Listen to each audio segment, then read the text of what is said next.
Good first volley. We had to restart. Would it restart everything? So I've been the last like 3 games, I've got nothing. Well, that I don't know about, but I just restarted it, so it looks like we're back good. So people should just go refresh. But they may be getting frustrated. Check now. Refresh. Did we throw in a double there? Was that? No, lap. All right, we got 15 love. Scoreboard pressures on the kids right now. They're not down a break, but they're 3-4 down. 15 love. Houston could have hit that. Stay steady. No reason to do anything here except just stay solid. Chip by Greg. Put the pressure on Parker. When really you need to just hit the same forehand that he hit 3 times in a row. Correct. I mean, Greg's picking that up off his feet, and it's tough.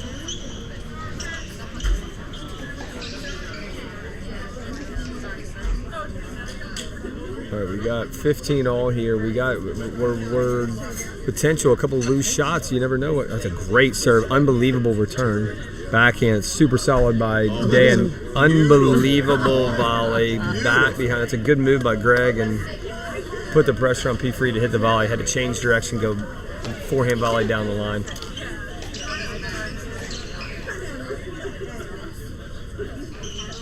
And again, he didn't have to hit super hard or go for anything silly. He just directed into the open court. Yeah, and that's a tough volley to make right there off of a ball about your kneecap. Oh, I see Troy Free in the crowd. That's a great serve. That's big. That's big. That's very good. Nice forehand. I see Troy Free in the crowd. Pete Free's dad, very high-level player out of Louisiana. One of the best male players here in Huntsville for the above 50 crowd. Got a full gallery down there too. Oh, yeah, big crowd. Big serve. Do not. That's an unbelievable shot by Houston. That's a highlight reel. The highlight reel. It's probably not something we're going to teach No. tactics-wise, but he made it work. Yeah. It's also great to see the camera angle is not going to be able to do this, but up here where we're sitting, we're on the side of the court, so you can see where they're poaching and if they're poaching laterally or if they're poaching with a 45-degree angle, and that's one thing to notice as well. We got some food orders beeping behind us. It's great. Here's an opportunity here. We'll see. This is a huge game for all. Massive pressure. 9th game. The big pressure games are that 7 and 9. And we got Greg serving. Been serving absolutely phenomenal so far today. 4 all, love 15. Somebody go get their food. That'd be great. Linda. I think Linda ordered a chicken sandwich and a French fry. No. We got great, unbelievable, great get. That is absolutely too good. That level was high. That's an unbelievable backhand return by Houston going down the line. Greg, wheels out of Greg. He's going to need 2 more new knees after this match. I mean, after watching the YouTube last night of Chris Shearman, there is no chance he would have got that ball.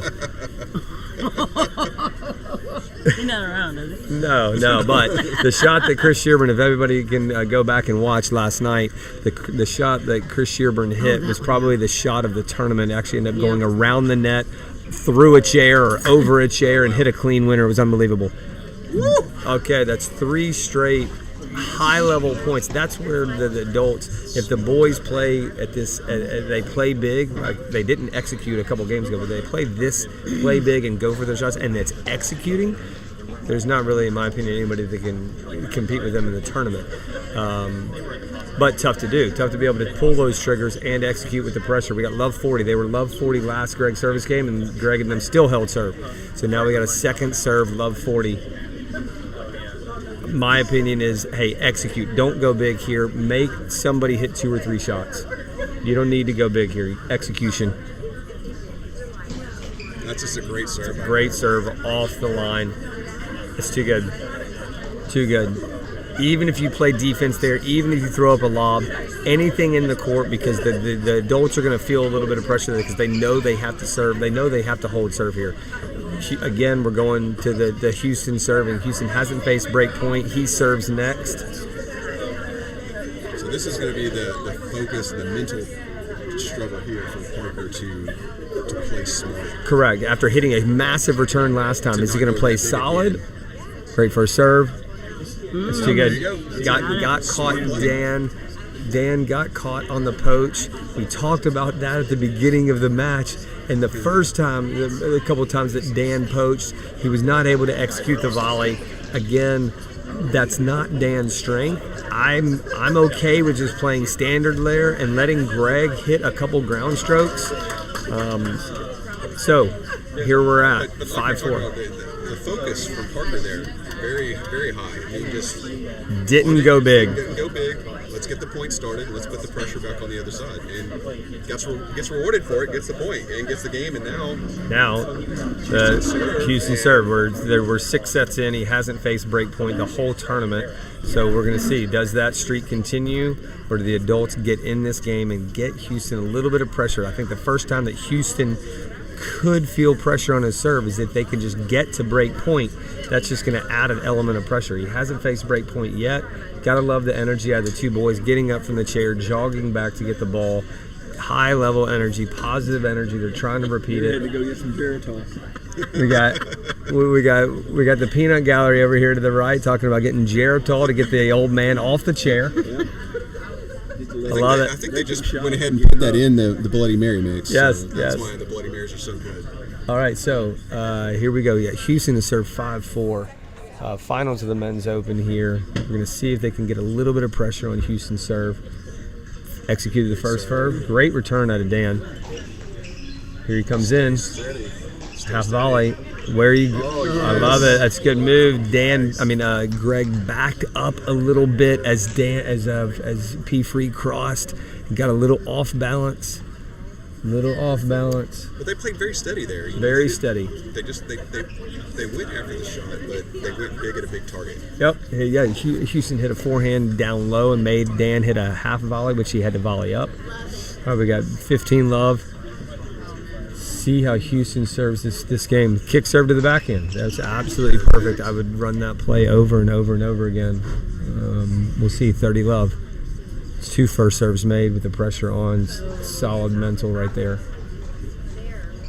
Let's see what play they run here. See if he goes big. I'm still going high percentage. I'm going there. They went high percentage. Made it. Moved. It's too good. See, high percentage. He's already gone big. It's 40 love. Percentage tennis wins, right? Make the first 3 shots in the doubles point. You're going to win 99% of your matches. And that's true at any level. Correct. Any level. You miss the first 3 shots. You make the first 3 shots in doubles, you're winning 99% of the doubles matches. All right, we got 40 love triple match point for the men's open title. I wouldn't be surprised if he goes big here. No, kind of just solid. No, that's out. There it is. Missed the return. 6-4. So congrats to Parker Free and Houston Jakes with their handshake and their little thingy that they do. They're good. They both very respectful. Took their hats off. Very good. There, go talk to Bill. Give Bill the handshake. There it is. Very good. Great sportsmanship. Good job. Well done, Bill Reeves. High level. That's a really fun match. Very fun. Very also able to learn from that middle of that second set. Maybe during the technical difficulties. Not sure if we were able to see it, No. but And I think they had a more consistent level all the way today, more so than the other day, where they had a real dip. And here, the dip was smaller. Yeah, and much shorter duration, Correct. right? So, well done. And kudos to Greg and Dan. I mean, they played a really solid match. It's 6-3, 6-4. They're right there. And actually, I kind of said something earlier. I felt like if the two boys would. I felt like if the two boys, kind of some of that stuff that happened yesterday in the second, if that dip was the same today, I felt like Dan and Greg could win that tennis match. 100%. I think, but the dip today, and then that high level game that the two boys played, the high level game they played with the execution, I don't think anybody can beat them. But I think the lack of that speaks to the quality of the opponent, because if you really roll somebody in the first set, a 6-1 or a 6-2, you can kind of relax and lose that focus because you think, oh, we're on the easy street here. The mental dip is bigger. Yes, and so it's something to be aware of. And this, you said it earlier, this was only one break in the first set, so I think their mental was they were able to bring it back to where they needed it quicker. Yeah. And yesterday they didn't do that as well. Today they did. We'd like to be able to possibly get, I know Houston and P3, they're looking up here. I wonder if we were able to get them on the audio to ask them a couple questions. We might be able to bring them up here in a minute after they get their awards and be able to have a quick chat with them and see what their thoughts were on the match. Right now, we just enjoyed chatting with Linda as we did the whole time and watching the rest of the men's 3-0 final out there. Give me a quick second. I'm going to try to adjust the camera here. You do that. Maybe we can see if we can get a little bit from a different angle. Are they in the other finals here? Yeah. I think we're going to do well. I would like to do at least a set of something else. Mm-hmm. Maybe one of the pending, maybe the 3-0, the 3-5 ladies. When is the 3-5 ladies? Do you know? Who made this schedule? 3-5 ladies? Mm-hmm. Who won? Ginger. Oh, they ended up winning. Yeah. They beat Aisha and. Yeah. Good for Ginger. They lost the first set 2-6. Just because Ginger's had some health. Yes. And has been very tired, and she's able to.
That way. Oh, good.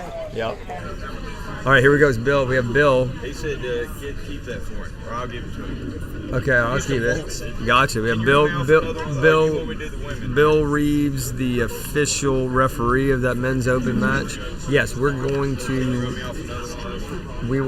I got to figure out which match we're going to chair. Let me, Philip, you're going to just keep talking and chatting. And, we'll chat. Oh, yeah. Let me go handle a couple. Administrative duties. That's right. You also have Linda. Linda can slide over and start chatting. And oh, yeah. It's fun for me to have 4 students on a court playing each other down there. Those your students? Yeah, as a relatively new coach, that feels really good. It's not something I'm used to having yet, and it's fun to watch them execute what we've been practicing. That's the best part about tennis. Beer. Oh, keep playing. So is that. Oh, got the lob game going. And boom. Yep. Pa-pow. Set. Oh, no. Still playing. I can't tell what the score is. It says 5-4. Oh, When we scored. Regina? I'm gonna do something different. That was the right one to save, yeah. Alright, it's better. I almost didn't recognize the girl with the white hair, blonde hair. Her hair used to be really long, big ponytail. She cut it off. Oh, really? You know, she's back there with all her sweats and stuff on. You can see her. I recognize I her now. don't even know her. She's very strong. Yeah, she seems like it. I played Candace a bunch last year. Edge, come on, girl. Just stroking.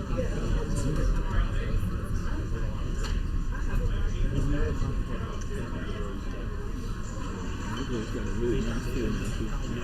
Yes. Try to keep it to her backhand. And pictures that.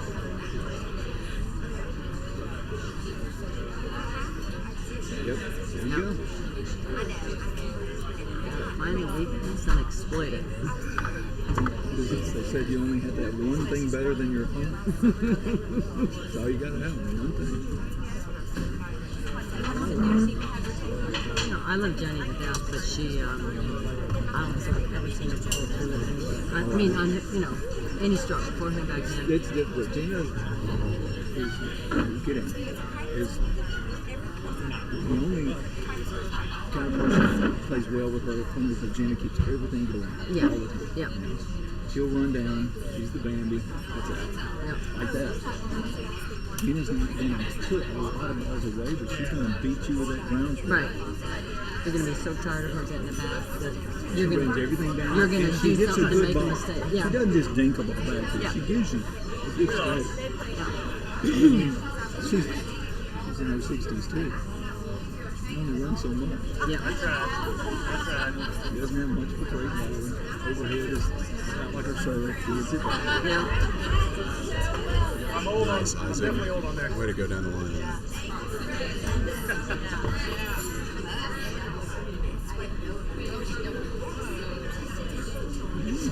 Good. We did it. Yeah. Who'd have thought? They were down like 3-1 and 4-1. I thought they were But down that's Gina. 4-1. You played her. Yeah. You never count her out. Yeah. Well, look, it's the red hair. What it is. But Dennis can't get her none, and you can't beat her off the court. You got to beat her. She won't beat herself. Right.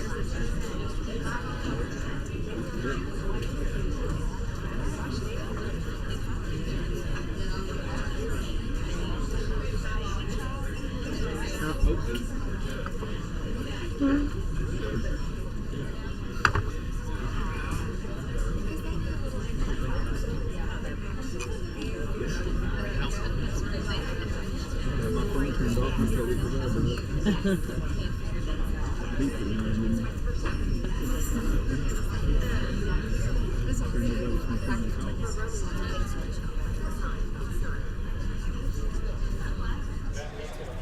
Biden's house to shut down the border. That'll be the day. Not unless China puts money in. Exactly.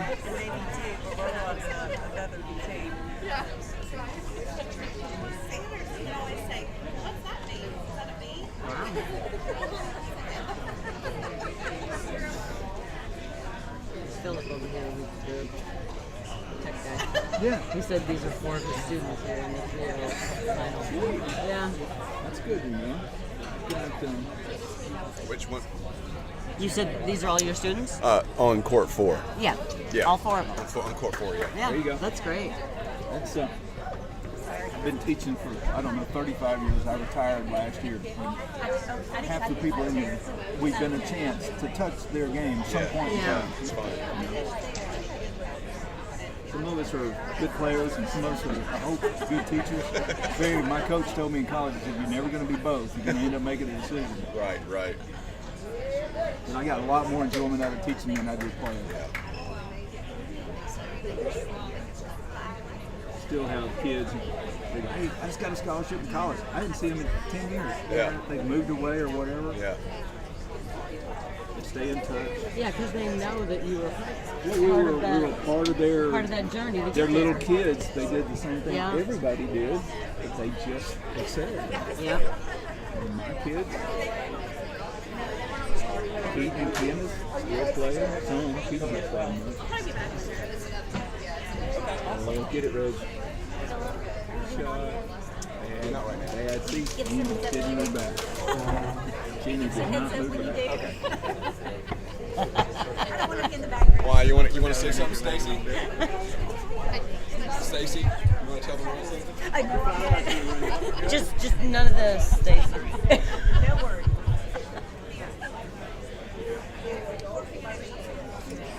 Okay, so are you on right now? Okay.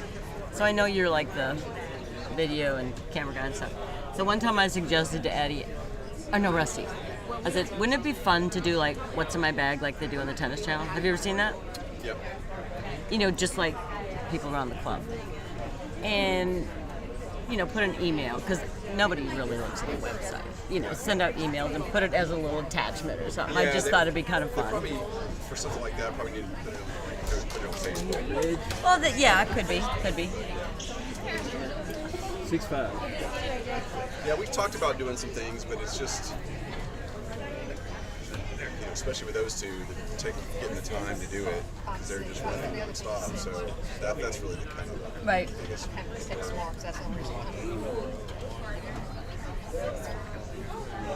Because people always laugh at me, like, whatever you need on the court, Linda's probably got it. I said, I carry everything except Band-Aids. I don't know why I don't carry Band-Aids, you know. Lost that game. And some people come to the court with a racket and a bottle of water. Yeah. And sometimes tennis shoes, but not all the time. That's true.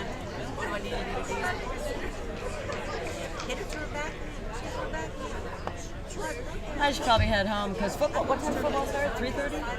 Football? Oh, today's Super Bowl? No, it's the The Playoff? Chiefs are winning. Yep.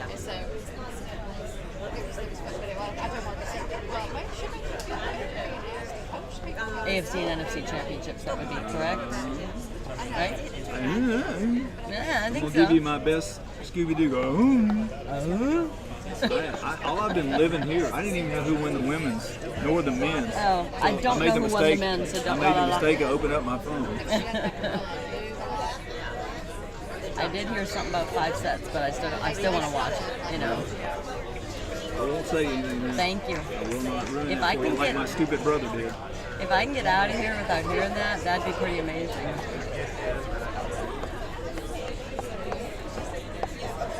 All right. All right, girl. We'll see you. I think I'm gonna go.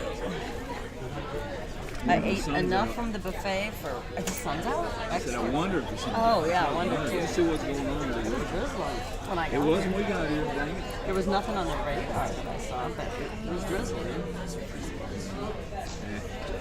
It's just for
All right, we got the men's 4-0 final coming up.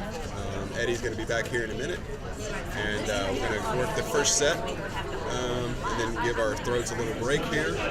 So, and yeah, we're going to give a commentary on this men's 4-0 final here coming up.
Yes. All right, we actually pulled over Greg Mason, who just finished up the men's open final, and wanted to kind of sit here and kind of ask him a couple questions about what his thoughts were, how he played. You know, it's a very, very competitive men's open final. It ended up being 6-3, 6-4. They had 4 all in the second set. Greg, tell me your thoughts. What were your thoughts out there after playing that final? Well, first of all, I just want to tell you, Eddie, another great tournament. Every tournament you guys do is awesome at ACA. And the reason why they're great tournaments are members like yourself that support this and they have the vibe that we have out here. It's just it's a lot of fun. Yeah. So, I mean, my partner was awesome. I rode his coattails, but those 2 young studs, Houston Jakes and Parker Free, I don't, hey, I did the best I could, and it was fun, and great sportsmanship, and it was really, we pushed them. No, we put them on the brink, but just couldn't convert a couple big points. It was awesome. Very clean match, a high level out of you for sure on the high percentage first serve. We were sitting there talking during the kind of the broadcast, and like I said, like set above 70%. Actually, after the match, I really probably think you were actually above 80% first serve. How'd you feel such good rhythm today on the first serve? Well, honestly, I was just really dialed in because I knew if I wasn't at the top of my game, I'd get blown off the court. Honestly, and so I knew I took just a little off to make sure I got a higher percentage in. That was a must. They eat up the second serve, both those kids. Looking back, all right, so you've got 1 break in the first, you got down an early break in the second, then y'all got the break back. Okay, if you had to change 3 or 4 things, 3 or 4 points, and maybe 1 or 2 things, where would you see it in 2 sets? Where will you see the pivotal moments that change that outcome? Because it's super close. You changed, 5 or 6 points. That's a second set for y'all for sure. Oh God, I think there were just a couple key returns, honestly, on my ad side. I tried going down the line. Even though it was only love 15, in the second set I tried going down the line. It was just a silly on my return and a silly time to go down the line, and a nice solid cross court return. So we. That's just a cut. It's just 2 or 3 returns. Yeah, that's what Philip and I talked about during the with the juniors as well. Of sometimes going a little bit bigger on the return. Sometimes that can actually be a little bit more detriment. Now, at your 4-all service game, P. Free did go big a couple of times and ended up executing where they were able to get that break at 4-all. But before that, it seemed like every time that somebody was going big on the return, actually lost the point, and the more solid returning and more make the other person hit the ball 3 or 4 times was where they were a little bit more successful. Yeah. I was super impressed with the way you played, the way you served specifically. Even the first volley, I think actually you didn't get to the net a ton. I think actually now thinking back, I think there was only maybe 1 volley air, to be honest, out of you. There was a couple of very, very good volleys. I was impressed with the way y'all played for sure. Yeah, it was good tennis. It was real fun. Again, just glad to be a part of what a great tournament. And I will say, Dan and I were impressed with the kids. We kept thinking that we were going to get a lot more free point. That they might get a little tight, overhit a little bit, but they were both pretty steady. I think maybe P. Free had maybe 1 really bad forehand miss where he overhit, but other than that, they stayed with themselves and knew they were the better team. Y'all got the breaks back there when he did overhit on the forehand a little bit. I think that was. You're right. They had a little bit more of a dip yesterday. We talked again on the broadcast about it. They had a little bit more of a dip, but today their dip was small. They did have a little dip where they went a little bit too big. They tried to hit a couple shots, but besides that, they played very solid. I know Houston served a high percentage first serve, not as high as yours, I don't think, today, but like he served a high percentage first serve, and puts the pressure on you guys to be able to execute return after return after return. And you're playing a 17-year-old and an 18-year-old, and you can add those 2 together, and you still got some more years to catch up to you. Yeah, so you're holding your own out there with the combined age of a 35-year-old, and I know we're above 50, so you're holding your own quite well. Well, both those kids are going to have major D1 success, in my opinion. So I'm just glad to have the opportunity. with this great club. And I will tell you an interesting fact, Bill, the referee, he said in the second set there were 3-second serves. I don't know if that's accurate, but that's for the whole court. So that high-level tennis. Everybody served off the charts. Everybody served off the charts in that match. I mean, it was probably the highest serve percentage match I think I've ever watched. And that's including pros. I mean, it actually really was. There was, I said during the thing, there was only one double the whole time. That was an early one by Dan in his service game. But besides that, there were a couple loose shots there with the kids where they went a little bit big. There was a drop shot air, like it was kind of loose. But the points were won on success instead of looseness, and that's where I think you feel good about. Like, hey, look, and you held your own, played really solid, didn't make loose shots.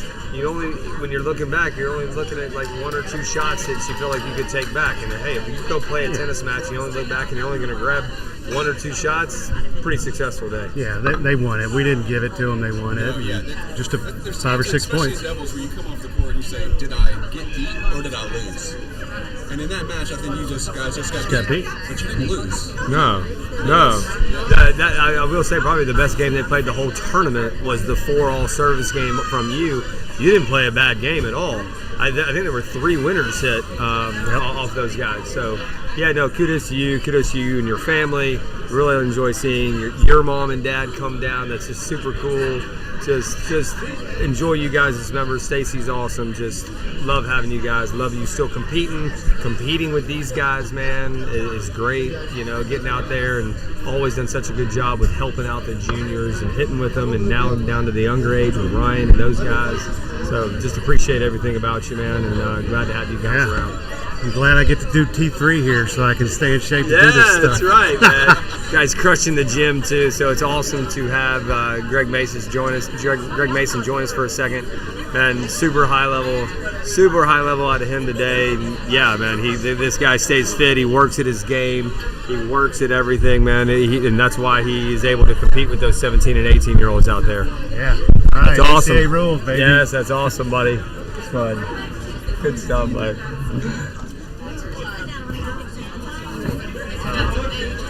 You're gonna make him get a crick in his neck. He's old too. Not that old. That was great. Lost track of score a little bit. So. Oh, okay. I'm trying, but caught up.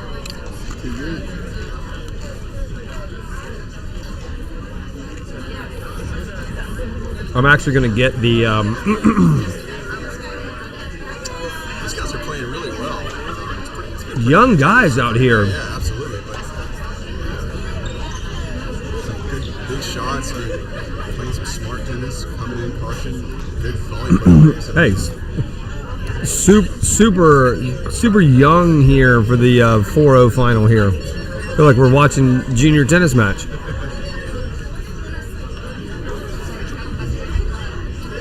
I'm gonna look up, see what we got.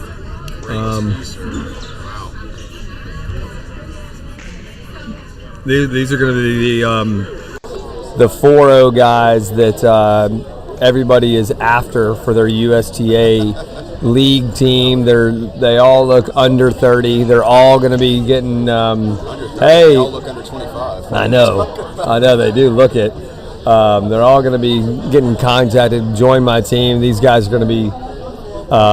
These guys are going to be bumped to 4 or 5 in all heartbeat with this. These are probably. It looks like all these guys played junior tennis. It looks like, and they probably all went to school and then get back in the game, and they did that whole self-rating and get to 4-0, and then play a season or two. And next thing you know, they're all 4 or 5. It's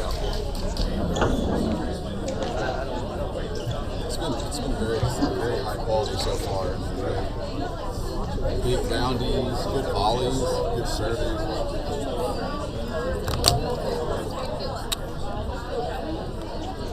Yeah, we've got Line calls.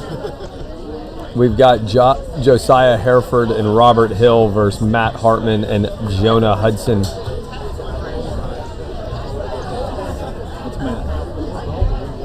And we've got the guys wearing the hat is Matt Hartman. He's in the backwards hat. We got Jonah Hudson in the forward hat, who looks about 18 years old, who just pulled the forehand wide, and then we got Hereford and Hill on the other side.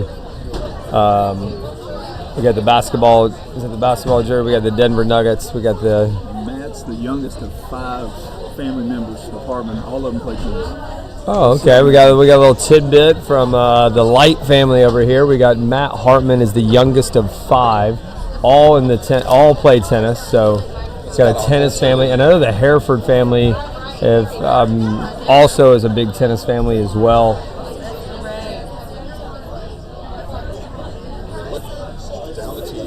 Great return. Athletic overhead. What a sneaky little play. Yes, a little jumping overhead, then with a little soft touch. That's one you definitely expected him to just smash, and then just to have that little touch to the side.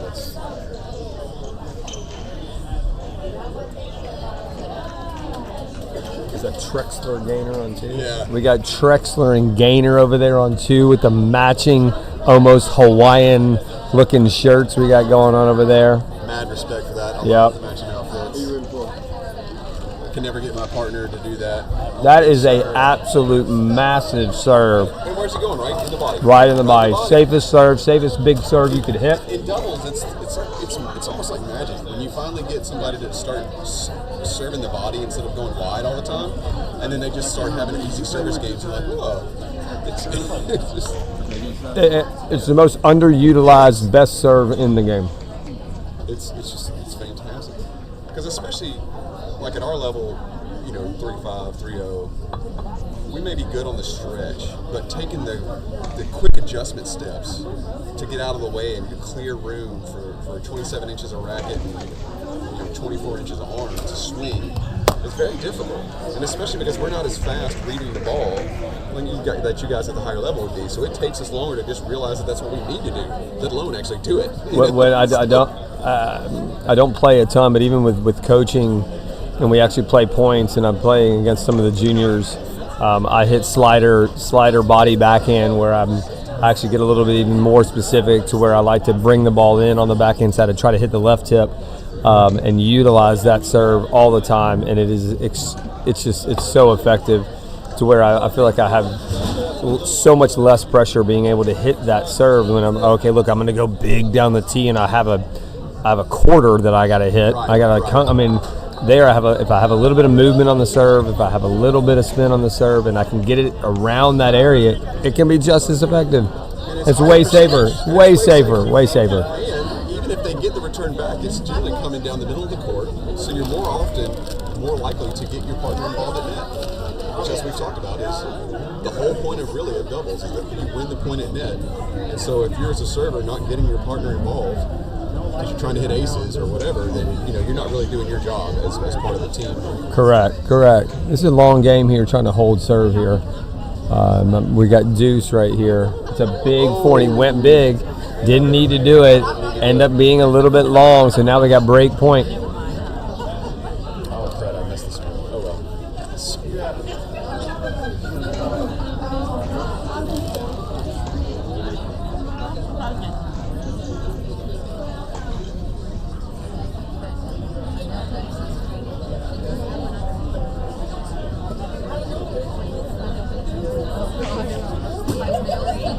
Great return. Great deep return off the second serve. Pressed him back. Able to get the air. That was Jonah Hudson with a great backhand return. I'm not sure if they're 3-1 up or... I'm having to readjust the score here. Discombobulated. That's a good looking motion on the first serve there. All of these guys have really got nice strokes, nice form. They're all playing very athletic, moving around. That was a generous line call for that serve. Oh, Great soft hands. Yes. Great soft hands.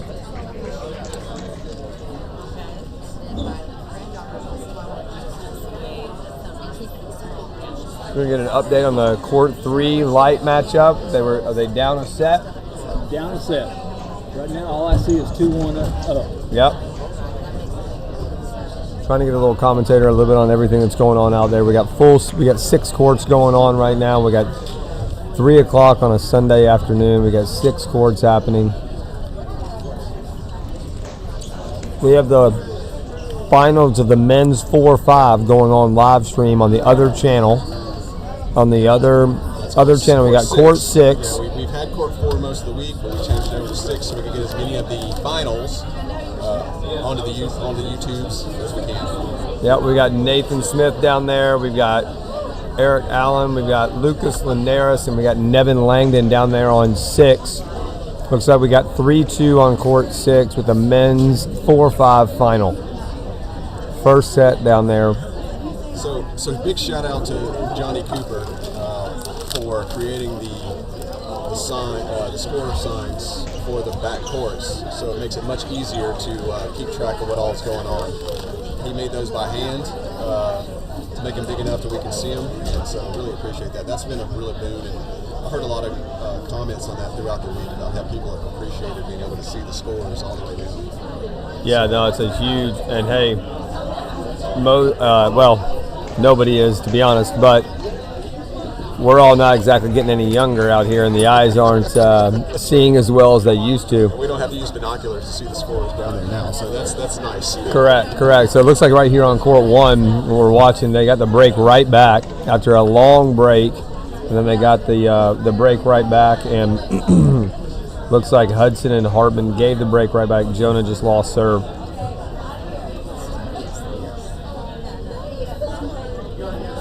And this will be interesting to watch,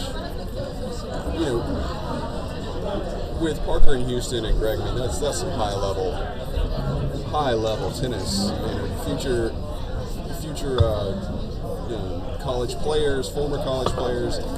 So to watch these guys at 4-0, it's really fun to see all the basics are the same, right? I mean, right.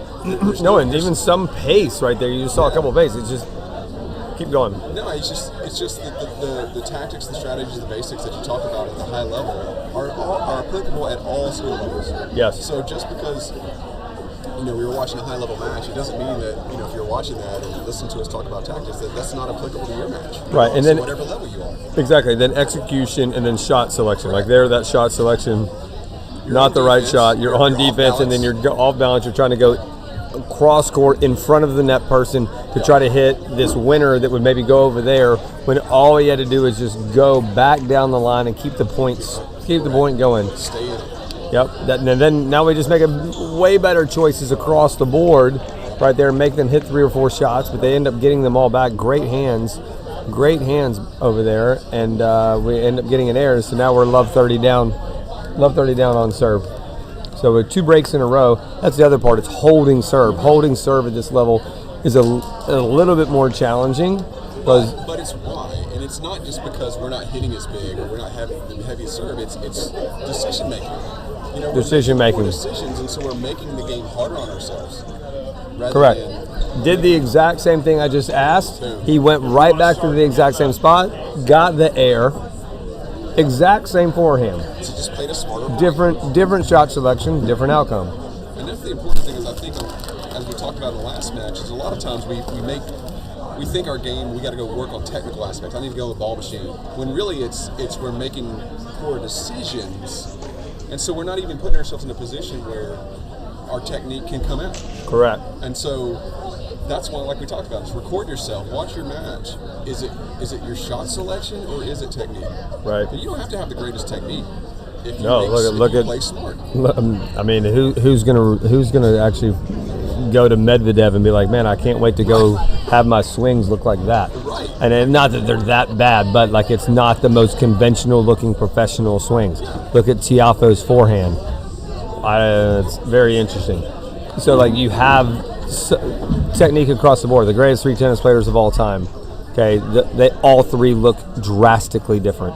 Federer, Novak, Nadal, they all look drastically different. They all have the basics down, and from there it's style, and they're on different bodies. Correct. And that's one thing I think too, where, and this is a plug for coaching good coaching. Great serving is to get that out of the hole. Don't find your favorite pro and say, I'm going to hit the ball like that.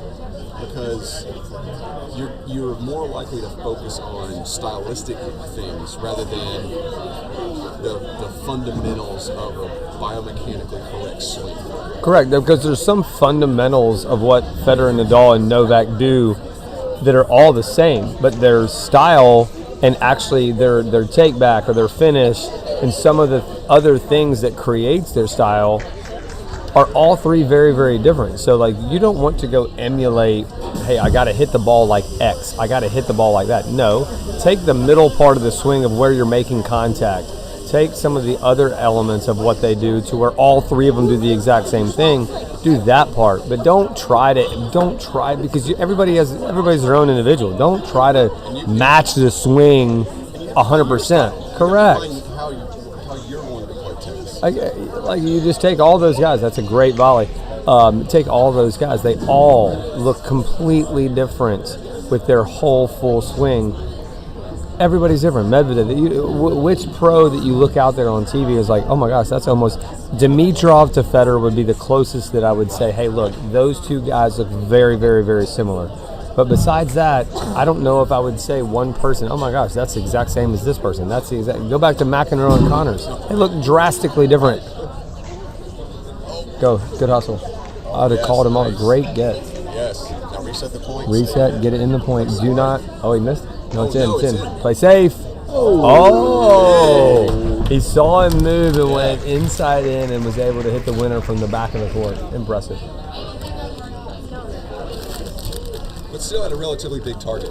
You know, I mean, he wasn't trying to clip the line. He was High over good height over the net, lots of spin. So even though it was relatively risky, but his target was safe. Yes. And that's one thing I always try to tell people. The bigger you go, the bigger your target needs to be, right? Yep. Give yourself plenty of room for error, because tennis is a sport of errors, like you said yesterday. Very good cross-court point here. Oh, yeah. Now, Goes line. oh, yeah, see. You got it right there. Volley back down the line to the deep person. Don't go back in front of him. You made the first one. He gave you a second one. Play the second one safe. But really, honestly, that's the cross-court player's fault, I think, because he changed direction. He changed direction. And it wasn't supposed to. Great return. Yeah. These guys are really playing the rail. I love the height that they're getting. Yep. It's nice and safe. Stay in the rail. Perfect. Yeah, and again, that's a good example of that's an error in decision, because he was trying to go for too much of an angle instead of just staying in that Stay in the rally point. Stay the height over the net. and try to get his partner into the point. It's a lack of patience, I would say. Yep. I think we might have a break point potentially here Yep. for the Hereford team to win both these games, to flip the score. Change up, slice, I like that. Oh, Athletic decent move. play. Yeah, just. All right, no, that is. I think he was trying for too much on that ball, right? Yeah, no, right there. You're not there. You're not there to play offense. You're not there to play offense, so you're just going to execute. So yeah, that was a two-game swing right there. Behind you there, Eddie. It does. All right, we're very welcome to have one of the two of the Men's Open champion. The Men's Open doubles champion Parker Free is going to sit down with us and have a quick conversation. Why don't you sit in the middle, P. Free? Why don't you sit in the middle? And I mean, we can both talk to you and ask some questions. Here, grab this chair. Grab this chair. There you go. Pull it up tight. All right. Wow, what a treat here. We have Parker Free, future Sanford Bulldog. Congrats on the win. Well played. We had 6-3, 6-4. What were your thoughts out there? We just played solid tennis.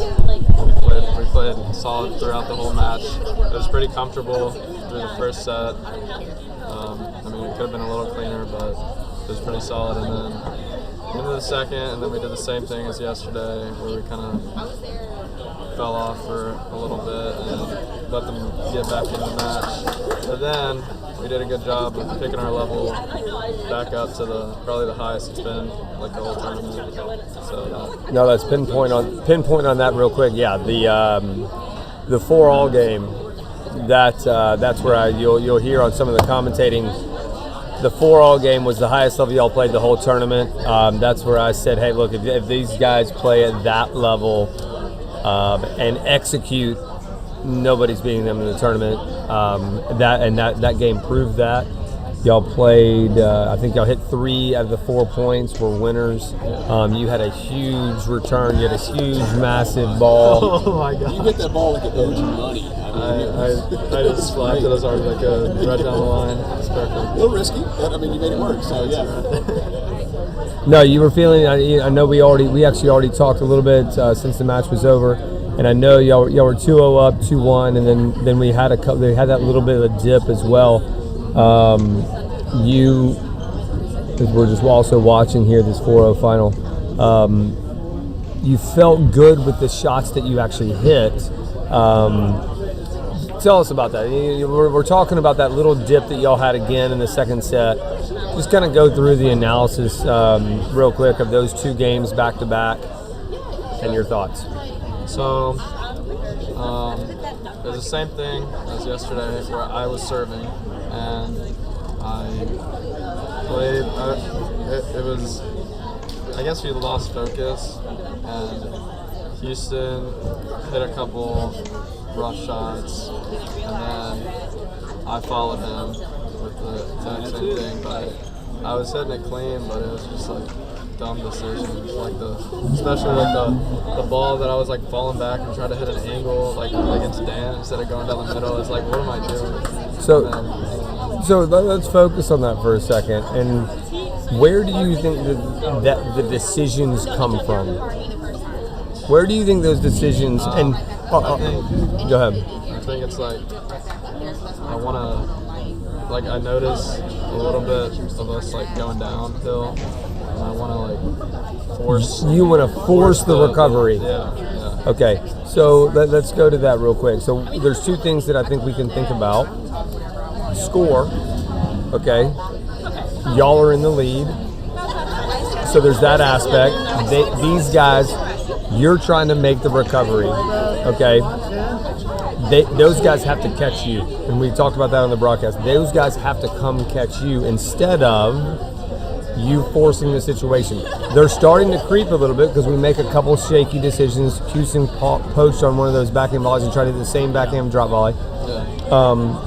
But then we have we're back in a little bit, and like you just said, you're trying to, hey, we see it falling a little bit, and instead of saying, hey, look, let's hold and let's see if they can just take the whole thing from us, or like you just said, we're trying to just take it back.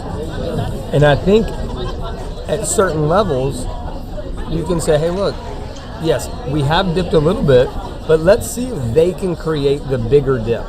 Or just go back to saying, okay, let's play steady,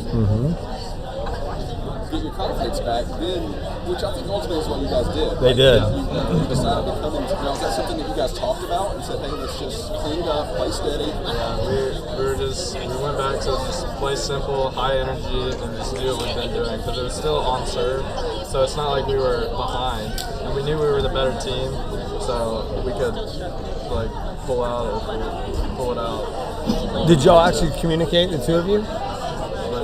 Did y'all talk about that specifically at the 3-2 changeover when y'all were 3-2 down? Did y'all talk transitioning over there to the other side of the court? Did y'all actually bring it up verbally to each other, or of like, hey, making sure we keep up the energy, making sure that we just play solid? Was that a constant? Was that verbal between the 2 of you guys? Yeah, we came out and we were like, let's just have the highest energy we've had the whole match, and every point we win, just rip the commands, but also don't make stupid decisions. We were both saying that we felt like we were still fine, like tennis-wise, but we just started slacking off. So let's take. So like we talked about before, Eddie, especially yesterday, about communicating with your partner, having good chemistry, going back and having a plan, and helping each other out. So that's a good thing, Parker. That's a great example of talk to your partner. Help build their energy up. When things are going bad, especially, be positive, not negative, right? Correct. And pick something that you can execute so that you have a positive thing to focus on. let's not screw up, or let's not lose. You said, hey, let's go out and keep it simple. Well, that's something you can go and say, okay, we're going to go rally cross court until we get the look. And that's something that's easy to execute. Great volley there on court one, just while we're still watching court one as well. Yeah, that being said, so my comment was going to be with that verbal confidence, with that verbal talk, that positive self-talk. Actually, look back at the score. Y'all are 3-2 down at that point, and think about that. You actually won 4 or 5 games. We're 5 games played the rest of the match. Y'all won 4 of them. When you think about that, that's winning a good bit. Great point here on one. Finish the overhead.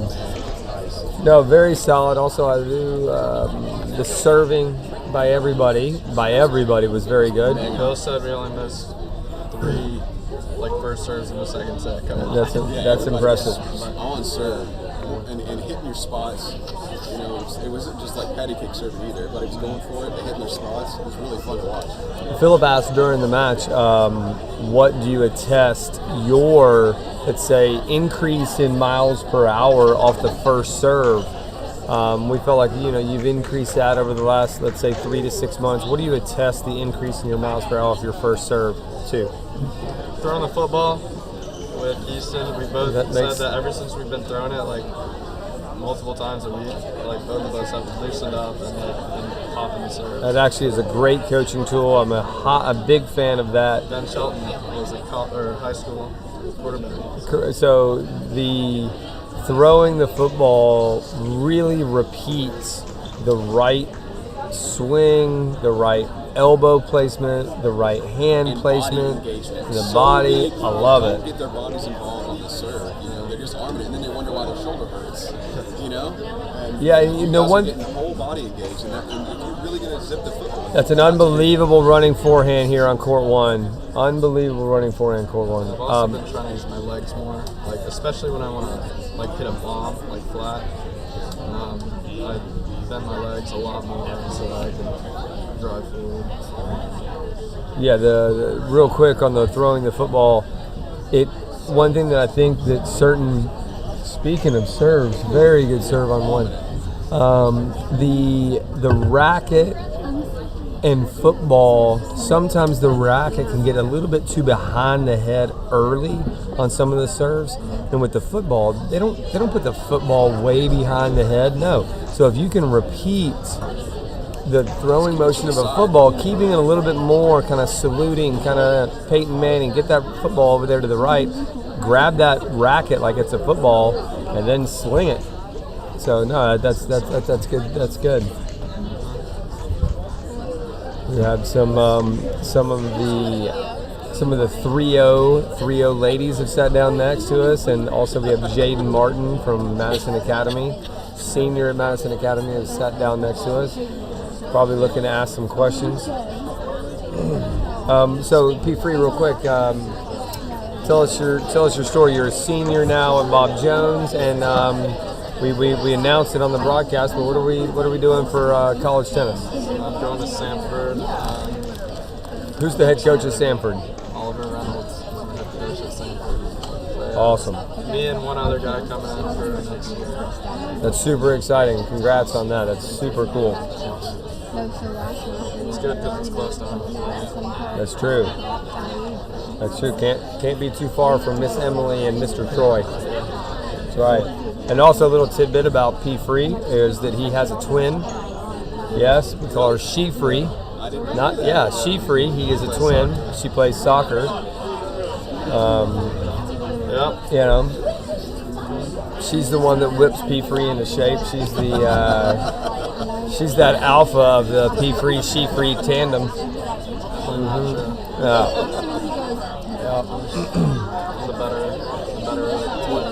Yeah. It's calling the better twin there. I just heard that. Well, what's next on your calendar? Where are we going? What are we doing? Next, we have a level 2 in San Antonio, Texas. Okay, so just reference USTA Junior Tennis has 7 different levels, level 1 being the highest, as there's only 4 of them in the country every single year. And then the level 2 is the next highest, to where they have 4 dates across the year, and each date has 4 different locations. So it's the highest level junior tennis you can play. So that's super exciting. He's going to San Antonio, Texas here at the beginning of February. You did not choose to play the Jack Frost mixed doubles.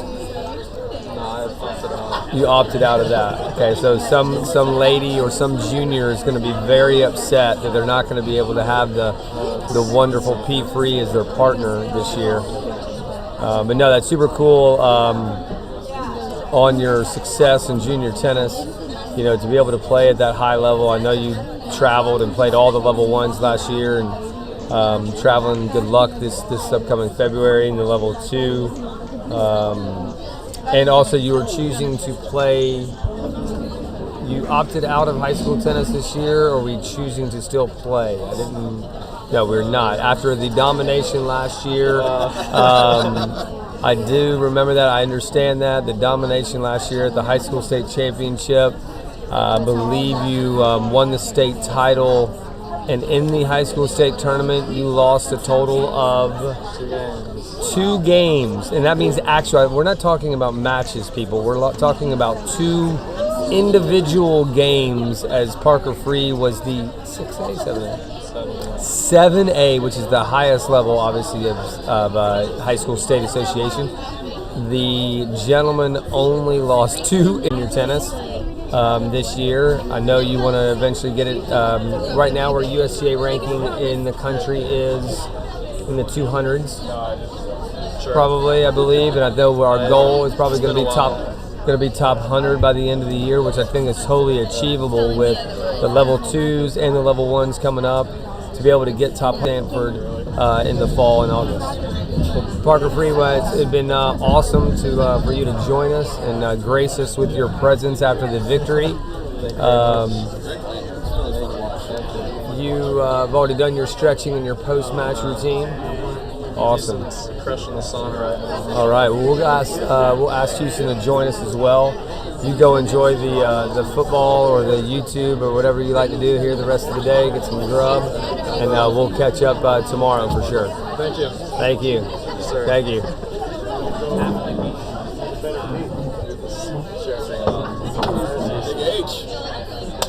Oh, welcome. I did not know we were going to get Houston Jakes actually is out of the sauna, out of his post-match routine, and is going to sit down immediately and join us. So we're going back to back with the 2 players that won the men's open. This is actually, and we didn't say this before, this is actually Parker Free and Houston Jakes' first ever Jack Frost men's open title. So Houston, glad to have you here, and just give us the quick thoughts of being the men's open champion. Yeah, well, like you said, this is our first time winning the open division. We've had a couple goes at it the past couple of years, and we've had some tough losses. So it was good to stay consistent all the way through and finally get our first W. It feels really good, especially playing at the club, at our home courts and stuff, in front of friends and family. It feels good to finally come out on top. Real quick, that was an amazing volley here on court 1. We're at 5-4 in the first set, men's 4-0 final.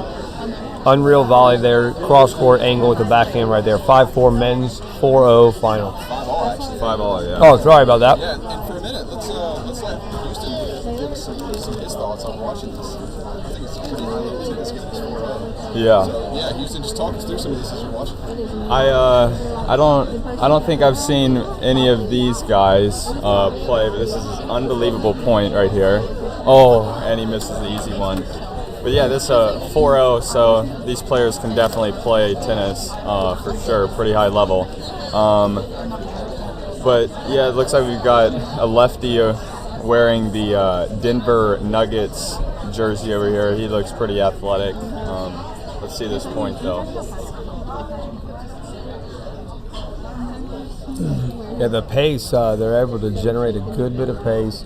We've been talking about the differences between the 4-0 final and the men's open final. A lot of it is shot selection, execution, pretty good pace, pretty good form across the board. Yeah.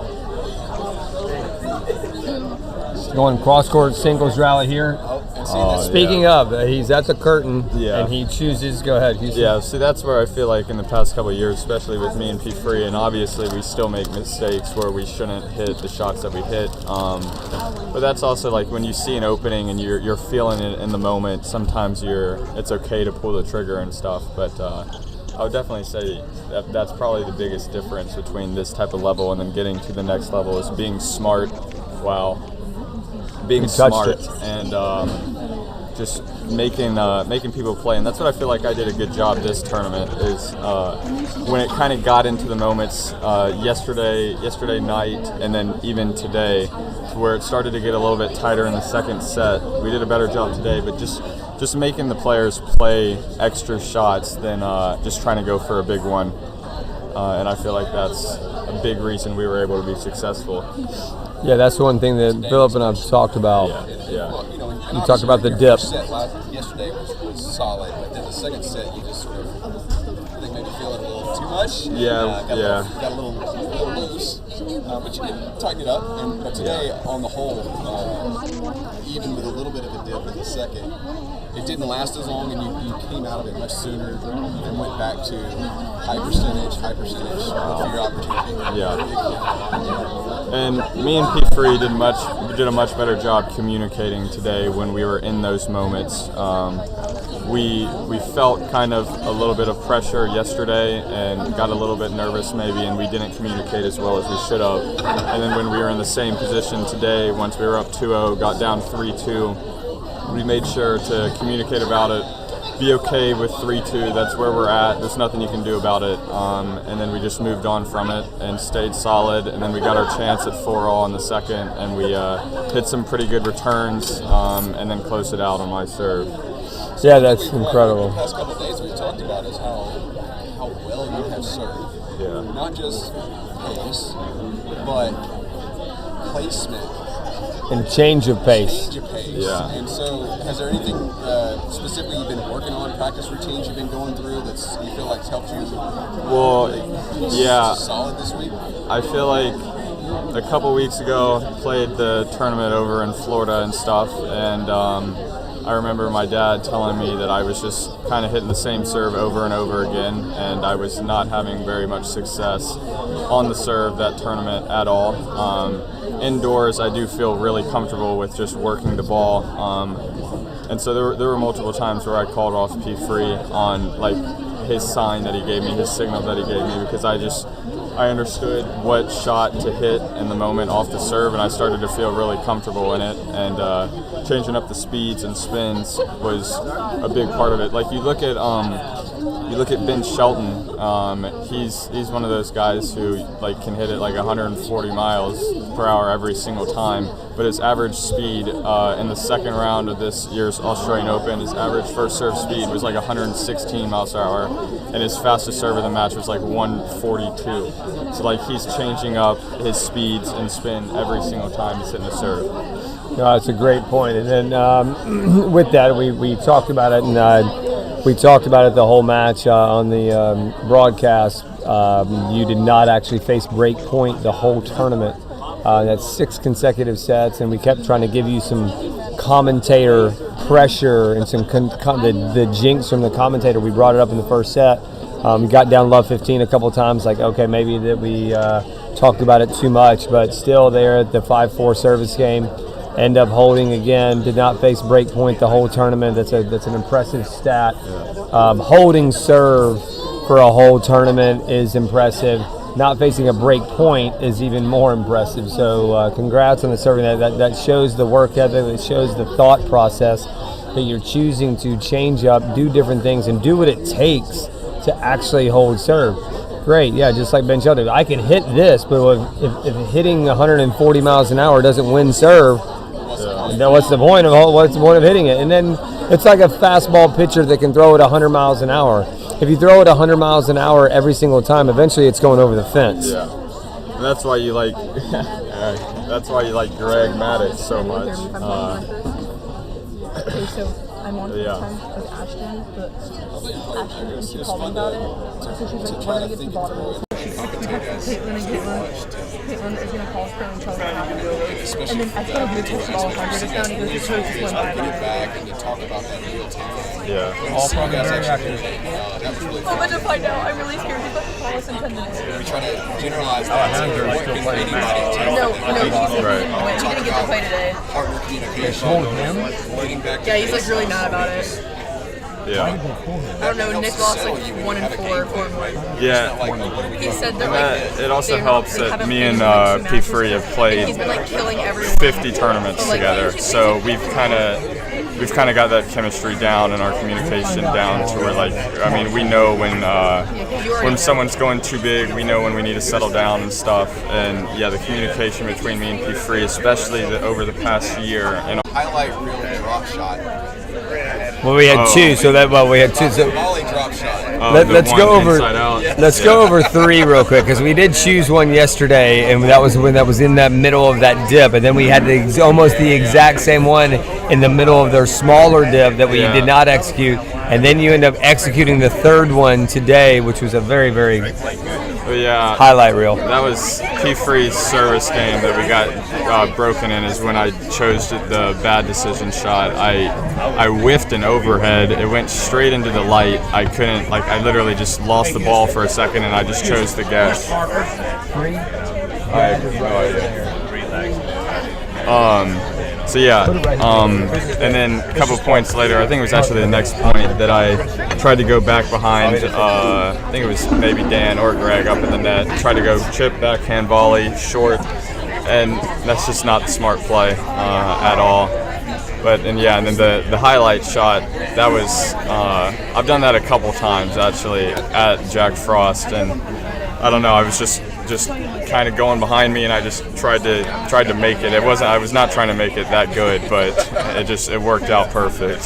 So if you go back and rewatch that, is that something you're going to be like, well, that worked out well, but yeah, there's no chance I should probably be doing that. I mean, in the moment, that was the only shot I really kind of had because I was trying to just poach it away with just the forehand volley, but I overran it, then got behind me, and then I just had to make something out of it.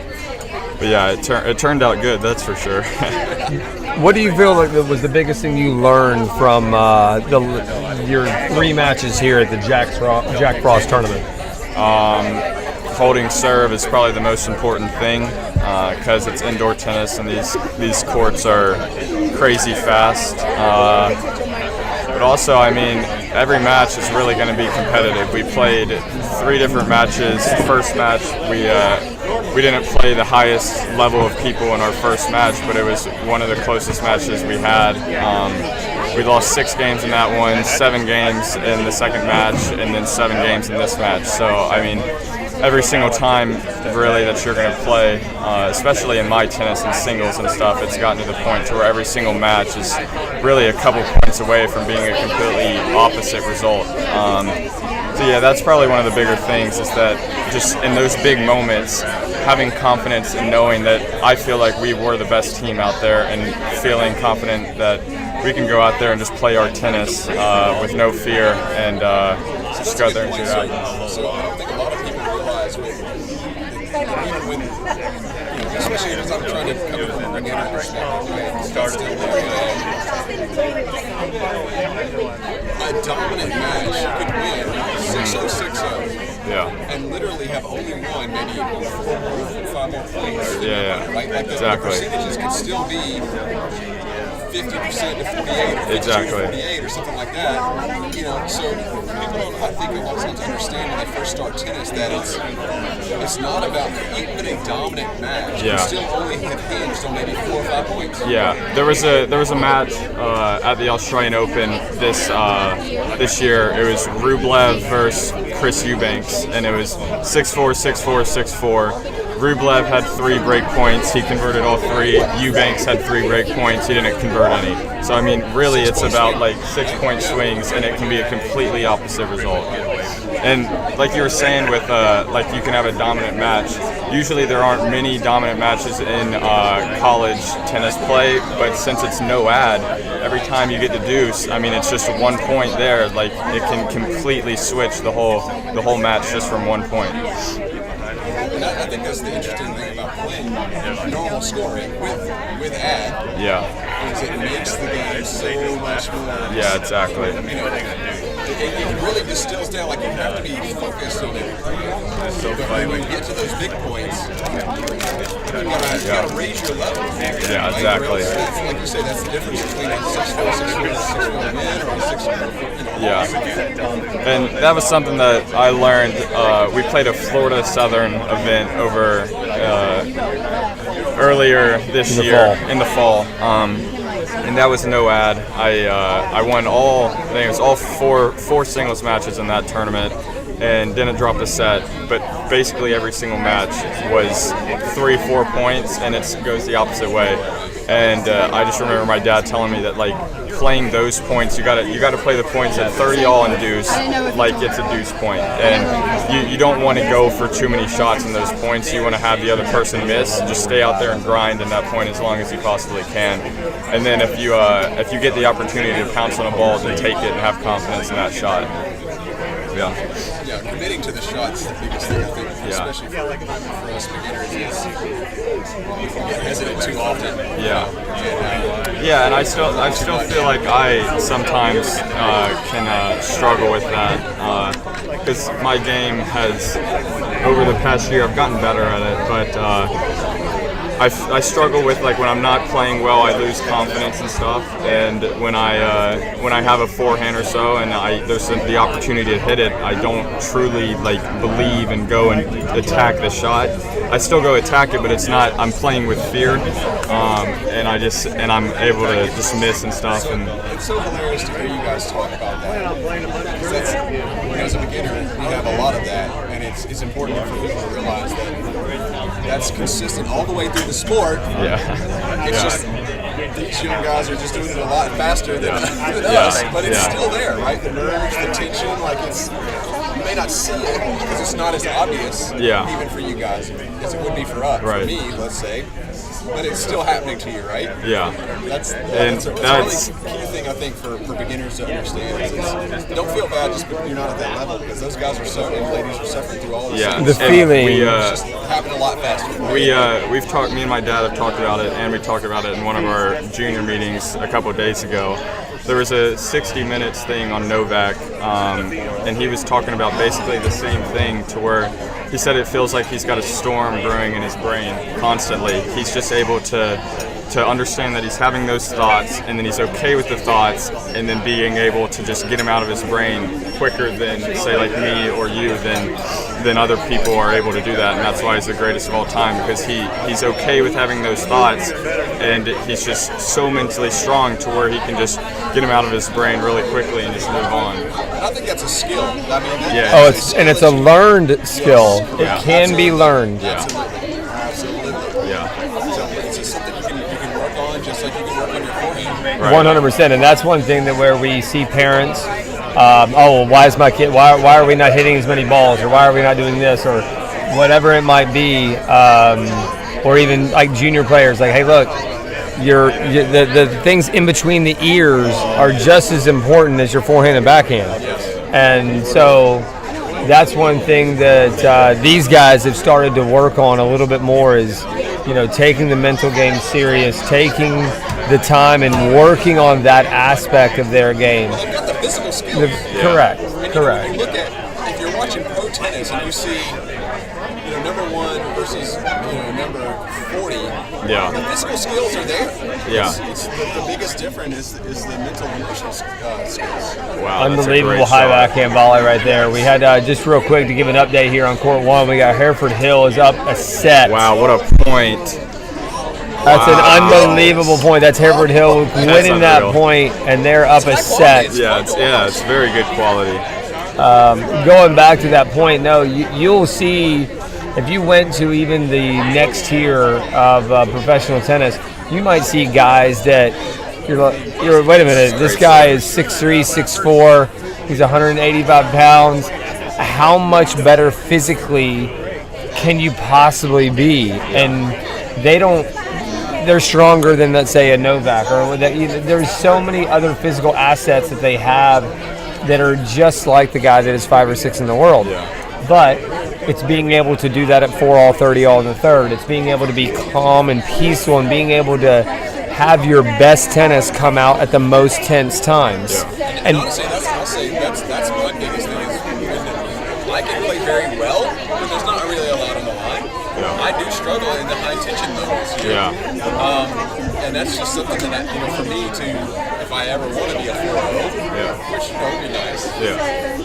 That's the kind of stuff I have to work on because I feel like, obviously technically there's all kinds of stuff, but in general, like I can hang with 4-0 players when there's nothing on the line. Right. So if I want to go up, I've got to work that aspect of my game. To be able to let that tennis come out on the big points, on the stressful points, I still have to be able to execute at the level, the highest level that I can. Correct. So we look at two different things. We look at let's talk about being able to play your highest level at the most tense time. So we look at the great, I don't love calling him the greatest of all time, but unfortunately Novak is. And you look at Houston can probably repeat it for us, but his tiebreak record in his last 26 of 28 is in his last 28 tiebreakers. So you've gone 26-2 in tiebreakers. So which a tiebreaker is the most tense time. Yeah. You're going to 7. You could play a John Isner. You could play Ivo Karlovic. You could play some of these players that you don't even get to get the ball back because they hit aces. And this guy is 26-2. So his highest level tennis is coming out at the highest level time. And then the second part I'd like to talk about is everybody is going to play poor tennis at times. Yeah. Where's your base? Is our poor tennis far below our high-end tennis, or is it just below our high? Where's our bottom of we're going to play poor tennis? Can we raise our bottom level to get to like our bottom level gets better to where our high level might stay the same, or our high level doesn't only comes out so often, but maybe our low level comes out more? Can we raise our bottom level? And that is a big thing, and that's where a lot of matches are won and lost. Is I didn't feel that good out there today. I didn't hit the ball that well, and the opponent kind of says the same thing. Is whose bottom level is too low, and to where can we get our base correct? Their floor is higher, and that's one thing that junior tennis players, adult tennis players, everybody can think about. It's like, oh, well, I got to get better. Well, no, actually, your better is actually very good. It's when the wheels start coming off. How many wheels?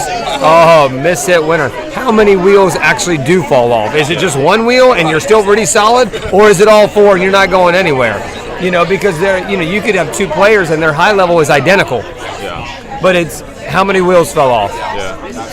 And going back to the Novak thing, for he's 26-2 in tiebreakers and stuff, the amount of confidence that he has going into tiebreakers now is just unbelievable. But I feel like for players like me and for you, basing confidence off of winning and losing is just not like what you need to do, and that's what I struggled with, especially over the past 5 months or so. And I'm trying to get back to the point to where you base your confidence on the work that you put in, and going into the match, I've done everything the correct way. If I go out here and lose, you can feel comfortable in yourself that I did everything that I can do. I put my best Houston out onto the line and played the match, and if I'm unable to get the win, and that's okay. But like, you're not going to let your base get hurt. You're not going to let your confidence get hurt because you're going to gain confidence always by winning. It's inevitable. You're going to smile. You're going to be happy. You're going to gain a little bit of confidence because winning does bring confidence.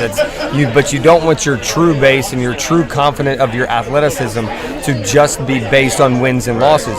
It's about the time and the effort that you put in on and off the tennis court, and also the way that you perform. There's the falling backwards down the line shot again that we've seen a handful of times here, and we've seen it a little bit more out of these guys wearing the hats than the other guys, and I think that's probably why Hereford and Hill are up a set. No, you're not in the boy. You're falling backwards. Yeah. Get in the court. Play a defensive shot, stay in the court. And even right there, if he makes that, are we really building him? Because that's a 2 out of 10 shot. It's a 3 out of 10 shot. So like, even if you make it, okay, great. Are we winning the tennis match because we hit these 1 or 2 great shots? Because then you just play solid on the other side, and now we've lost 2 points in a row instead of maybe just 1 and 1. A great point. Since he's not doing his job, he's not performing his role in the team. Yeah. Right. When you're the cross-court play. Your job is to be steady. Steady. Try to put them on defense if you can, but otherwise stay in the point. And just from watching a couple games here, it definitely looks like the guy serving has a much bigger game than anyone else on the court. He's probably trying to force right now. Pushing too hard. That's a great second serve. See what he does here. There. Yeah. Yes. You Do just it gotta again. Do it again. You got to stay in the same Good. ground. Do it again. Good. Stay solid. No, he went bigger. He went bigger big, again. He didn't have patience. That's great. The guy that was more patient won the point. Well, Houston, we ended with P. Free with kind of talking about, his future, like what he's got coming up. What is your next event that you have coming up? Well, I'm focusing all on mixed doubles next weekend. Oh, that's right. P. Free is not choosing to play that. You are playing, and who is your partner next weekend? Sydney Flesh. So former UNA star and club member star growing up here. I think she's actually recently married, so her new name is now Sydney Smith. Correct. But she's actually not legally interesting. Named. Let's get that out there on YouTube. Just yet.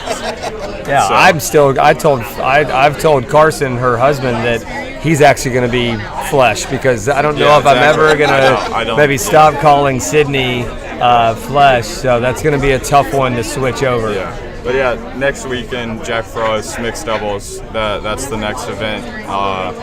All focus is on that for right now. Your next junior tennis event is when? Miami. It's a level 2. So P. Free is February. going to San Antonio, and you chose to go to Miami. Yeah. Same tournament, just in a different city. Yeah. Exciting. Yeah. So that'll be a good time. Not just Miami. It's not Hard Rock. No, it's No, it actually is at the original. Yeah. That's actually a The pretty original neat. Miami The Open. original Miami number in Key Biscayne, Crandon Park. It's very. Yeah, exactly. How excited are you about that? That's going to be a good time. I think it's only 32 draw, so good opportunities there. But just going to keep on doing the same thing that I've done over the last week for the next couple weeks and prepare for mixed and for level 2 in Miami. And I think we'll be able to be successful. Tell the audience, you are just a junior in high school, and so we're still. We know that P. Free is committed to go to Samford. What are your thoughts over the next year and a half and your college recruiting process? What has been going on in that area? Not too much has been going on, but right now I'm going to be fully focused on just getting as good as I can over the next year, and then we're going to see the opportunities that I get from that. Great volley. But yeah, there's any school that will take me. I guess I'll go there. I think some of the statistics. You're currently top 60 in the country in your class. Is that correct? Yes. Yeah. Great. I think with the new rankings, that will be. We've got lunch now. Great. I get to have a French fry. This is super awesome. I mean, I'm down to sit here for the rest of the match if you guys will have me. I know that Philip probably is going to have to go home at some point, or his wife's not going to unlock the door. So, but no, this is great. We'll try not to chew in the microphone so we don't hear all the, as I was doing earlier. I think it was a let. It's a really entertaining match. Yeah. We're going to get an update on court 6 with the men's 4-5. If I'm not mistaken, I do believe that Nathan Smith and Eric Allen actually won the first set. They were down, and I believe they actually won the first set, down 2-1 in the second against Lucas Linares and Nevin. That was a really athletic shot, but he went for too small of a target there. So now it's 3-1. And it all kind of goes back to 2 games ago, 30-15. The big guy over here with the hat chose to hit some big forehands, and one went long and one went wide. Now we're 3-1 down. Now all the pressure is over here on the servers, because if they're unable to hold here, it's really starting to get tough to get back into this match. The thing is not to pick on them, but you can have Need to copy out. You know, and you make a couple bad decisions. Oh, you got to get Yeah. Really hurt you. Exactly. Don't mind. Yeah, exactly. I get to see it too, but it's like me, I know where it is to find it. As we're watching this and just talking about all sorts of stuff, you know, your expertise of being able to handle interviews and be able to give interviews comes from your Tennis Golf Association, the TGA. I know you're the commissioner of the TGA and the current number one player in the world. Yes. Do you want to give a recap of, because we're at the beginning of the year now and there has not been a TGA event so far in 2024, could you give a recap of the TGA season for 2023? I know the TGA went to another level this year. I know there was a champions difference. Yeah, well, scorecard. it's really open. I'm going to let you take over.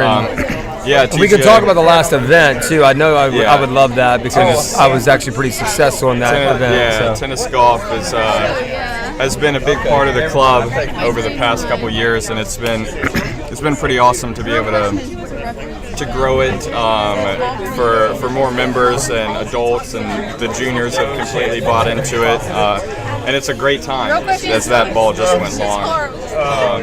Yeah, it's a great time. So we had the big tournament over the summer was called the Rocket City Open. We actually were able to get on the news for that. Yeah, that was a great time. We had a champions dinner. We had we had multiple practice rounds, and then the 4-round tournament from Thursday to Sunday. And I was able to be successful in that one. As I think I won my 17th straight tournament for the Rocket City Open. But then, yeah, we went to the U.S. Open in this past December. Not as many people played. My dad had finished second in the Rocket City Open, and then in this year's U.S. Open, he was able to get the best of me. Even though I shot 56 in the final round, yeah. It was just a two-man show from the beginning of the tournament. We both played really, really well. But yeah, he was able to get the best of me for that one. But I'm ready for this upcoming June for the Rocket City Open again, as I'm going to defend my title. I'm not sleeping in either of them. That was a huge hold there, by the way, to get that back to 3-2. Yeah.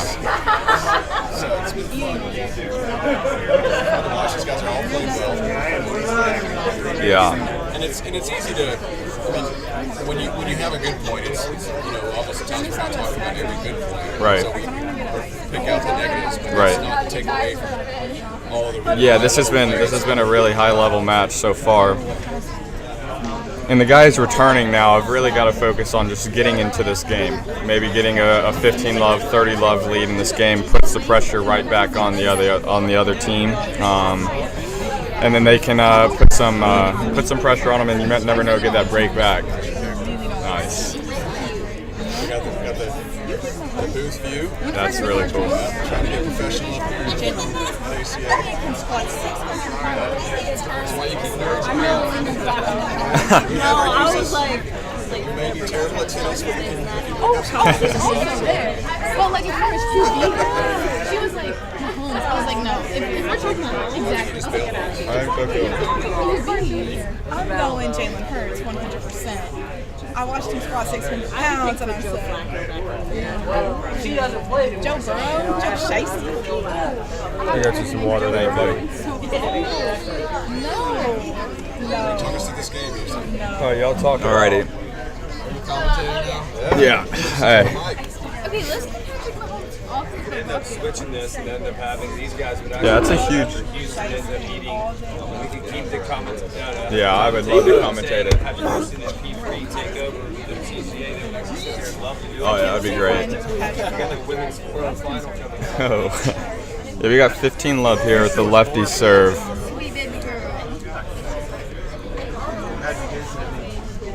That's a great lob. That's an unbelievable point and a huge moment right there. That's a great doubles point. Wow. That's definitely deflating. Touch that over. Definitely deflating for the returners here, as they had a chance to get back to 15 all. Last time we got ready at Sydney's house, this year was at Trash Pandas. The lefty serve definitely is, just from what I've seen, is definitely a strong suit for him over here. As he's got nice form on it. It's great hands. Just gonna finish this one off. And 40 love, yep. And a smart overhead too, didn't Yeah, didn't try to do too much on it. Yeah. Somebody was like, hey, I just remember We talked about that Mills match. Pete had an overhead, and they had retreated back and had two back, and so he didn't know. That's game there. So 4-2 now. But he didn't overplay. Still up a break. Nice, Yeah. decent pace and deep. And they got a racket on it. Yeah. It didn't come back over. my dress He didn't from overplay. something blue in Hartsville. It's very similar, right? He has the easy overhead. It'd be easy to say, I'm just going to knock the crap out of Right. this and take out some aggression. You off or miss or whatever. Yeah. And now you put yourself in the hole.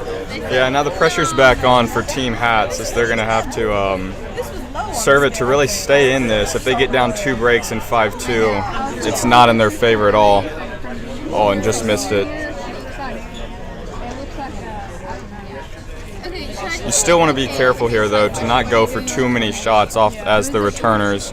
Have a quick game here, and it's 4-3. It's still really, really tight. Make him play. Keep the pressure. You know,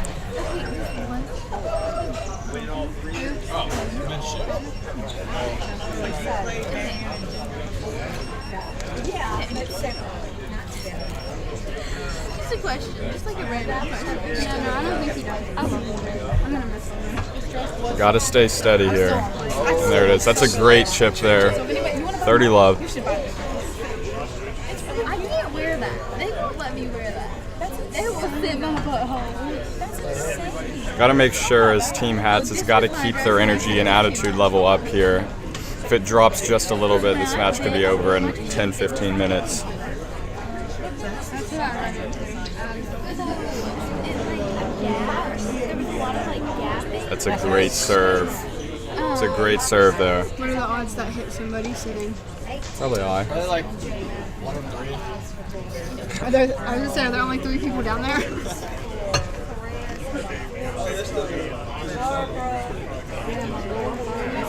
Alrighty, 40 love here. I know, but like, girls, like, I have boobs and you can't see them there. Like, you don't, this is mesh. but it's like where it drops. You can put fabric on. Like, Yeah. and it fits really, like, I got this pin. Like, this used to be a size. That's Mr. Turn. So, 4-3 here. Quick game. Yeah, they have a chance now to just, like I said, put some pressure on the servers here. Get a 30 love. Get a 30 love lead in this game, and the pressure's right on Team Heads here for sure. He said showdown. Great commentary, guys. You see? He said showdown. We got there's Multitasking. Yeah, he is. Always FaceTime. yeah, Philip's still crushing it. I know the thing. I can't see that one. But yeah, this has been a great match so far. Now it's just time for Team Heads. If they just close it out on the serves, they have a chance to have 2 more service games just to close it out. But closing out a match serving is always a little bit more difficult than any other service game. There's a little bit more added pressure, and especially when it is a final, the pressure will definitely be there closing it out these next couple games. So definitely look to see some wayward shots maybe by Team Heads if they do get a little bit nervous. So what's your strategy on that when you're trying to serve out a match? I mean, you think what's been working and let's just go. Exactly. Yeah. Exactly. Just like today. Yeah, we did exactly what we've been doing in my service game when I was trying to serve it out today, and yeah, just have fun, just relax. That's what I told P. Free when we were about to go serve it out. Just, I mean, this is a fun opportunity to be in a final to serve it out. You don't necessarily get to have those opportunities too many times, so when you do have them, take advantage of them. Don't put too much pressure on yourself because, I mean, this is why you play the sport, so just go have fun and do it. it's not the best serve to start there. That's a good point too, especially at a tournament like this, where yes, you want to do well, but nobody's making their living doing this, right? Right. So, if it goes wrong, you know, it sucks. But so what? So have some fun. Yeah. A little frustration over there. There's been a lot of good plays. That's a great thing. Yeah. My mom was like, I was like, did they zoom in on me? And she was like, We'll no. see if we can get some first serves in here. That would be huge.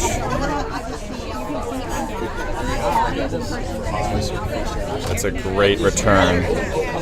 So then my mom here, I just thought I Goes with the lob. Oh, yep.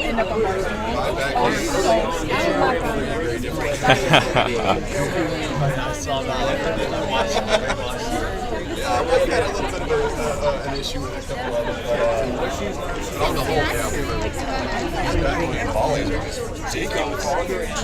And you have that, like, perfect, like, both arms out full, and it's just like poster going in there, the poster Parker Free on the spot, backhand volley.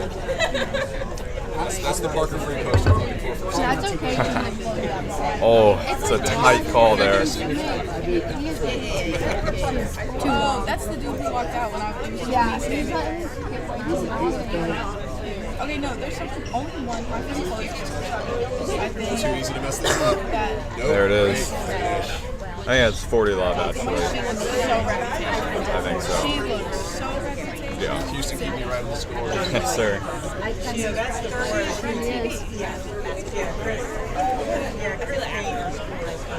So another quick service game possibly if they can get another good first serve in here. Really not, the returners aren't putting any pressure on them so far. Just got to see if they can get back in this game. Interesting to see that they're going 2 back here on the servers on a second serve, up 40 love. And he tries to go for the drop shot. So I mean, he definitely got in his own head there when he saw the 2 back and tried to hit a shot there at 40 love. You don't want to do that. You just want to get into the points and fight your way back into the game, not by hitting shots, by just out rallying and playing consistent. Just pick your target deep, deep in the middle of the backcourt. Exactly. Right? Make them have to make a decision on Right. So now we've got second serve here. Body language is Yeah, I was just noticing that. Showing a little bit of defeat. Now it's 15 love. They've really got to turn it around here if they're gonna want to get back in this match. See, it's kind of surprising. I know scoreboard-wise they're feeling it, but they play very well. Very So well. There's no reason to like hang your head in terms of the way Right. you experience. Right. I know that's easier to. Easier said than done. Yeah, for sure. Because you feel those emotions, and like you said, you want to acknowledge them, but not kind of let it dominate. Right. Great spot, sir. Yeah, that's just a. Yeah, got it down by his feet. That's a good shot. And it's a very smart shot. It's very safe. Yeah, and that's something me and P3 were focusing on. Yeah. So even if he gets the ball back over, it's still rising. Right.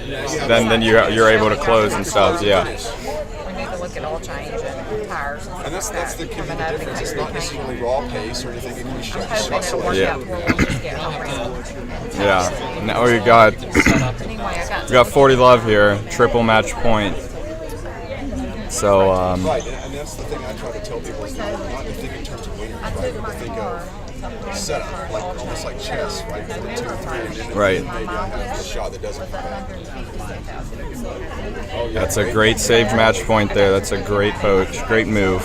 Well, just a good rally too. Right. That's the point. Is just stay in that rally and give your net Your net player a chance to attack. You know Yeah. what they have my mileage at? 128,000. I'm like, so you're trying to tell me in less than 2 months I'll put over 35,000 on my car? I don't think so. I just got 3 It's really going to be who's more consistent here. Yeah, we got an issue here. Very. That's a great volley there as he's staying in it. I would like to see another serve out wide here and him poach. Yeah, and because I haven't seen any returns go line yet, and if you lose the match and him going line and hitting a return winner, that's just too good. But I say you do the do the play that's going to win you the point if you're able to get that volley and stick it. We'll see what they do here though. Goes T.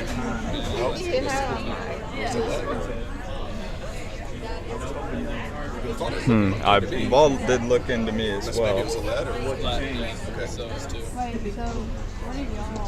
Alrighty, let's see what they do. Same serve. Oh, and that is match. Wow. So double fault to end it. But that's a big win for Team Heads there, as they get the Jack Frost 4-0 W. But a great match, really fun. I mean, Yeah. all 4 players are playing well. Exactly. So kudos to everybody out there playing. Everyone acquitted themselves well. I don't think even when you got down, nobody was falling apart. Right. Struggling back and get down. So, Yeah. a fun match to watch. Yeah, that was very, very good.